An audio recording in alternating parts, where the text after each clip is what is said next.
একা হাতে বাচ্চা সামলানো কত যে বড় একটা কাজ, সেটা যে না করে সে কখনোই বুঝতে পারবে না। ঘর থেকে বাইরে সবটা সামলে দিন থেকে যে কখন রাত হয়ে গেল সেটাই বুঝতে পারি না। দুপুরবেলা 3টে বাজে, মেয়েকে সবে ঘুম পাড়িয়ে রেখে স্নানটা আগে করে এলাম। এখন বুঝি কেন সবাই বলতো স্নান খাওয়া সব ভুলে যাবি। সত্যিই তাই, ভুলেই গেছি।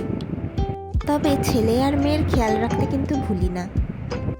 সকালে উঠে সবার আগে মেয়ের আর কাজুর খাবারটা করে রাখি, যাতে ওদের খাবারে দেরি না হয়ে যায়।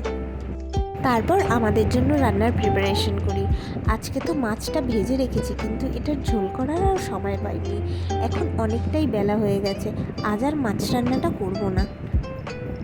কাজুর তো এদিকে খাওয়া হয়ে গেল, বাদবাকি রান্না দিয়ে আমি আবার খেতে বসে পড়লাম। খাবার মুখে তোলার আগেই দেখি বাইরে বাবা এসে হাজির। মায়ের তৈরি করা রান্না নিয়ে বাবা আমাকে দিতে চলে এসেছিল। এদিকে দাদুর গলার আওয়াজ পেয়ে নাতি আর নাতনি তো দাদুর কাছে ছুটে চলে গেল। মা আমার জন্য কচুর শাক, তরকারি আর ইলিশ মাছ রান্না করে পাঠিয়েছিল। মেনলি ইলিশ মাছটা খাওয়ানোর জন্যই বাবা অত দূর থেকে আমার জন্য দুপুরবেলায় এসেছে। অবশেষে দুপুরের ভাতটা আমার কপালে জুটল।